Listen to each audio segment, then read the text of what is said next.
Jadi, di sini saya akan menjelaskan satu buah kasus tentang keputusan pendanaan untuk ekspansi bisnis oleh PT Maju Jaya. PT Maju Jaya adalah perusahaan manufaktur yang ingin memperluas pabriknya dengan investasi sebesar 10 miliar. Manajer keuangan Bapak Kadi sedang mempertimbangkan dua opsi pendanaan.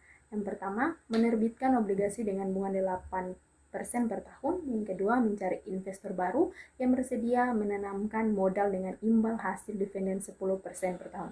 Yang menjadi pertanyaannya, yang pertama yaitu jelaskan peran manajer keuangan dalam analisis kedua opsi pendanaan tersebut. Peran manajer keuangan adalah melakukan analisis komprehensif terhadap kedua opsi pendanaan, yaitu penerbitan obligasi atau mencari investor baru dengan mempertimbangkan yang pertama, analisis biaya modal, menghitung dan membandingkan biaya yang timbul dari masing-masing opsi, yaitu bunga obligasi 8% dan independen investor baru 10%. Yang kedua, analisis risiko, menilai risiko terkait utang dan risiko kepemilikan. Yang kedua, pengaruh struktur modal, menghitung dampak pilihan tersebut terhadap rasio utang terhadap ekuitas. Yang keempat, dampak terhadap arus kas, memastikan kemampuan perusahaan dalam memenuhi kewajiban pembayaran bunga atau dividen. Yang kelima, dampak jangka panjang, mempertimbangkan efek keputusan pendanaan terhadap profitabilitas dan kestabilan keuangan jangka panjang. Pertanyaan kedua, faktor risiko keuangan apa saja yang harus mempertimbangkan oleh Bapak Adi dalam memilih opsi pendanaan? Beberapa faktor risiko keuangan yang perlu dipertimbangkan. Yang pertama, risiko bunga. Jika memilih obligasi perusahaan terikat membayar bunga tetap sebesar 8%, meskipun kondisi pasar bisa berubah. Yang kedua, risiko gagal bayar. Jika arus kas perusahaan terganggu, ada risiko tidak mampu membayar bunga dan pokok obligasi. Yang ketiga, risiko dilusi kepemilikan. Jika memiliki menambah investor baru, pemilik lama akan mengalami penurunan persentase kepemilikan. Yang keempat, risiko dividen. Perusahaan harus membayar dividen sebesar 10% tiap tahun yang akan mengurangi laba ditahan. Yang kelima, risiko likuiditas.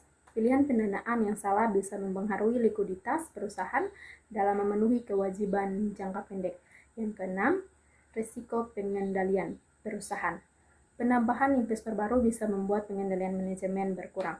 Pertanyaan yang ketiga, jika perusahaan memilih opsi obligasi, bagaimana tanggung jawab manajer keuangan dalam mengelola utang tersebut?